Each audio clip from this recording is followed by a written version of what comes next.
Europe 1, 7h46. Il est le ministre grec de la fonction publique et de la réforme administrative.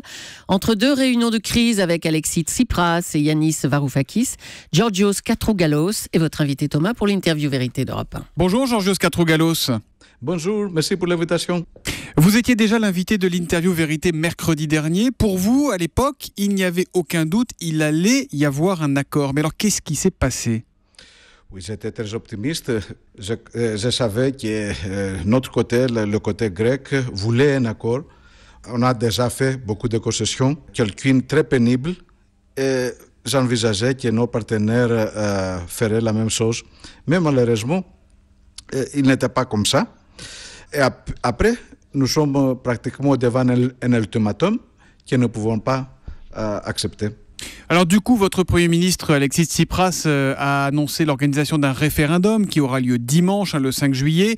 Est-ce que c'est pas là la politique du pire ? Est-ce que Tsipras ne prend pas votre pays, la Grèce, en otage ?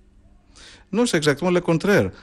Comme je viens de dire, la tactique de négociation de nos partenaires était d'utiliser les facteurs de temps et aussi les facteurs de manque de liquidité de notre économie comme utiles de pression dans la négociation.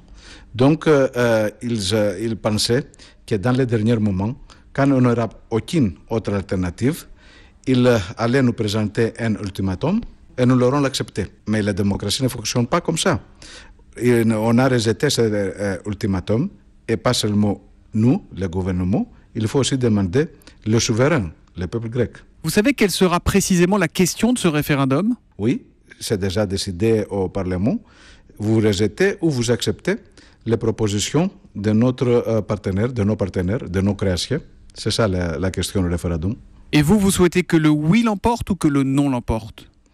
Je suis sûr que le non va l'emporter parce que le oui sera une soumission volontaire à une spirale mortale que nous l'avons connue pendant toutes ces années. Une récession, une austérité qui font un cercle vicieux. Donc vous voterez non, vous voterez pour le rejet des propositions des créanciers de la Grèce. Nous avons pris une position claire, pas seulement moi, tout le gouvernement. Et la conséquence de tout ça, ce sont des banques qui vont rester fermées toute la semaine après un début de panique bancaire tout le week-end. Vous êtes en train de déstabiliser votre économie là, non ? C'est normal pour les gens de s'inquiéter. Je le comprends ça. Mais il faut rester calme. Ce n'est pas nous que nous avons déstabilisé notre économie. C'est l'austérité imposée par l'extérieur qui a vraiment dévasté, pas seulement notre économie, notre société. Et il est le temps de changer tout ça. Mais est-ce que vous, le ministre de la fonction publique, vous pourrez payer vos fonctionnaires le mois prochain, s'il n'y a pas d'accord ? Oui. Certainement. Il n'y a pas de question que nous pouvons payer les salaires ou les pensions. La vraie question, c'est si nous pouvons relancer notre économie. Et le non au référendum que vous souhaitez entraînera-t-il la sortie de l'euro ? Non, pas du tout. On veut négocier avec l'Europe. Et il faut être clair pour nos partenaires que le nom que nous avons dit, ce n'est pas le nom du gouvernement, c'est le nom du peuple grec. Chaque fois qu'un peuple souverain a parlé par un référendum, je vous rappelle le cas de France, dans en le 2005. référendum. Oui, c'est ça. Le peuple a été écouté par la bureaucratie de Bruxelles. C'est ça que nous voulons faire. D'une façon, c'est un test aussi pour la démocratie en Europe. Parce que vous avez vu, avant-hier, que dans l'Eurogroupe, notre Premier ministre a été forcé de sortir. Ça, c'est complètement contraire aux règles de la démocratie, aux règles de l'égalité entre les États, et aussi au contraire à la règle primordiale qui veut l'Union européenne une union de droit. On sent qu'il y a de la colère, de l'incompréhension, de la vexation, mais est-ce que vous n'êtes pas en train de mélanger fierté, patriotisme et économie ? Pas du tout. Je viens de dire que ce que nous voulons est qu'il faut la raison aura le facteur décisif dans les décisions de nos compatriotes.